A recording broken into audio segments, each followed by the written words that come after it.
Bickley and Marotta. Bickley and Marotta Mornings. Arizona Sports. The local sports leader. Bickley Blast.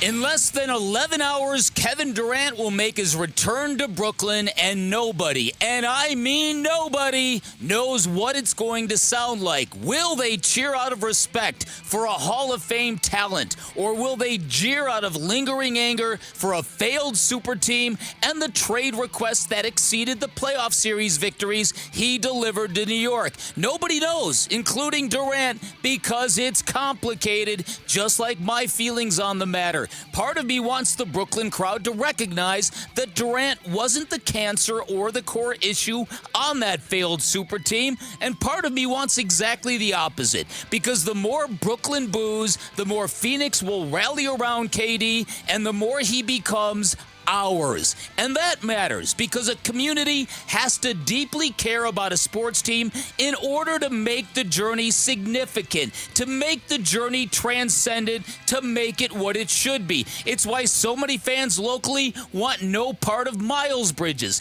They don't want to win a championship that way, with hints of desperation and contempt. They want a team they truly love. And more than halfway through the regular season, these Suns have yet to truly capture our hearts, not the way it should be after 56 years of waiting. All right, today's Bickley Blast brought to you by my great friends at Chapman BMW, who make luxury attainable. You can always shop online at chapmanbmw.com. It is an interesting dilemma, and even talking to Brian Lewis, who's going to be in the building tonight, covering that game for the New York Post. He doesn't know what to expect, and he's a guy who has his finger on the pulse of the Nets fan like nobody else. And I think you have to start with, in terms of fan reaction. We know the Nets have been on record and say they want to do this video tribute. And from what I've been able to gather, they're doing it. You said you talked to Frank Isola says they're doing it. Yeah. He says they're doing it. Now, that was yesterday. Now, again, who knows? Kevin Durant still got people in the organization that like him and trust him. And he might say, really, honestly, please don't do this. Because if you do it, you're going to ask for a reaction one way or another. But from a fan, there's going to be reaction regardless, just from his presence and him being in uniform on that court, in a different uniform. But you have to, from a fan standpoint, it started with 2 trade requests. And I would totally understand, and I can say it now as a fan of Kevin Durant and rooting for him to do well in Phoenix, these video tribute, let's look at the video tributes the Suns have done, or the shout-outs. Not all of them have been full-on video tributes. None of those players asked to be out of here. So they all left on good terms. Now, DeAndre Ayton says he asked for a trade, but nobody believes him. Thank you for adhering to my request. Yeah, they adhered to my request. I think that's the way that he phrased it. So I get it. Nets fans were on the map. They did have hope to win a championship for the first time in franchise history. But it's also New York. It is. They're a little more sophisticated than that. As a sports town, they have got options. They're more cynical. I don't think Nets fans were starstruck by the fact that suddenly people were talking about their basketball Not team. at all. Doesn't seem to me to be a New York kind of reaction. They do have options, and Nets fans opted. They made that conscious choice to be Nets fans.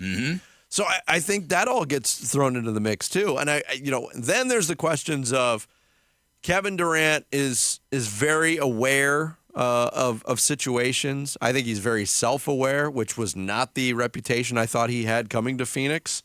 The fact that he says he doesn't want this, the night will be better without it. Agreeing with fans on social media that say he doesn't deserve any recognition from the Nets. And I also think it's interesting. We didn't get into this with Brian Lewis, but in his article on the New York Post, the other 2 players of the big 3, Kyrie Irving has not been back yet. He's back there next week. James Harden didn't get any kind of recognition of video tribute. He didn't. He didn't.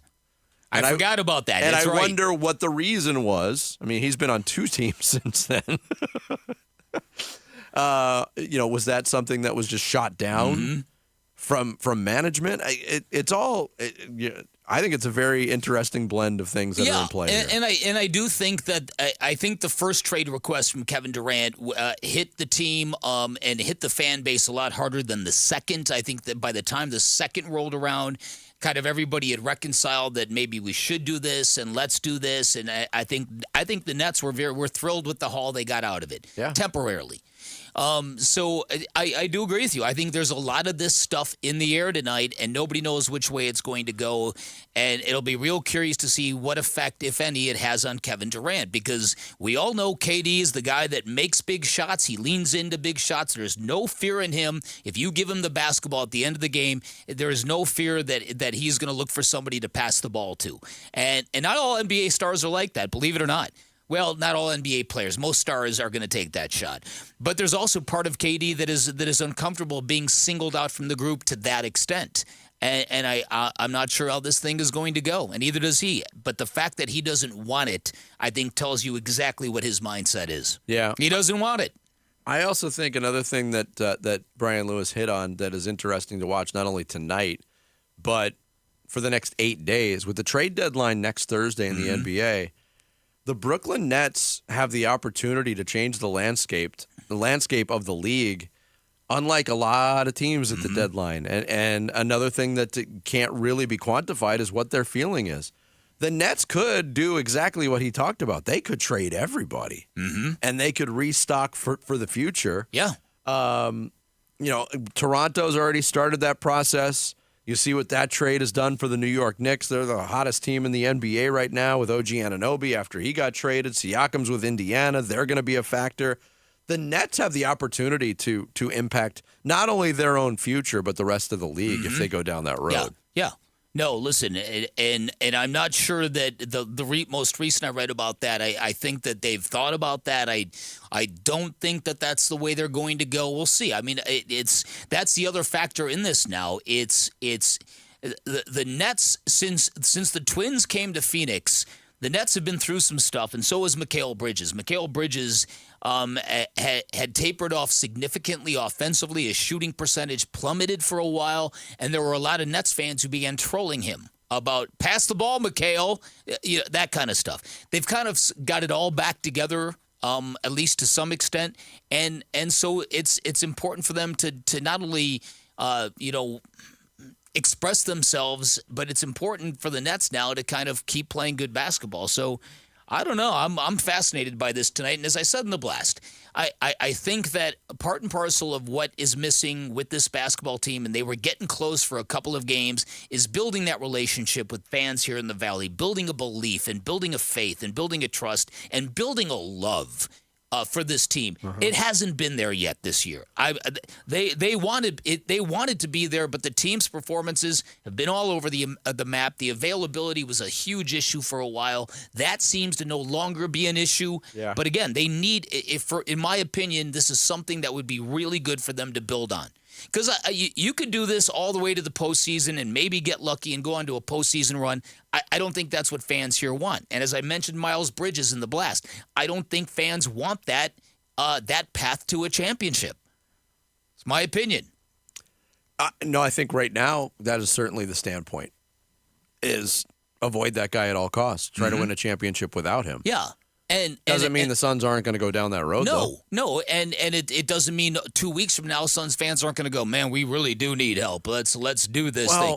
You don't know. You don't know with this stuff. You just mentioned it, too, the relationship of fans and team right now, the love factor. With that 7-game winning streak, when it was intact and it was rolling, and you had a couple of unbelievable wins that were really entertaining, the energy was back in that building. It was growing. And we've questioned it again. How much was that diminished by not just losing? Because Suns fans are sophisticated enough to know that nothing's guaranteed in the NBA, but the style of losses. The losses at Indiana and Orlando weren't just your run-of-the-mill losses. They were, again, losses that could poke holes in a fan base's belief. So that's why I think this game's big tonight also, for a lot of reasons. The Suns already had a 7-game winning streak this year, and it led to nothing. Yeah, so fans might be a little hesitant. Suns and Nets tonight, 6:30 tip-off here in Phoenix, 8:30 in Brooklyn. You can hear it here on Arizona Sports on 98.7 and the Arizona Sports app. Thanks for watching Bickley and Marotta. Click to see the latest Bickley Blast and hit the button in the middle to subscribe to Arizona Sports.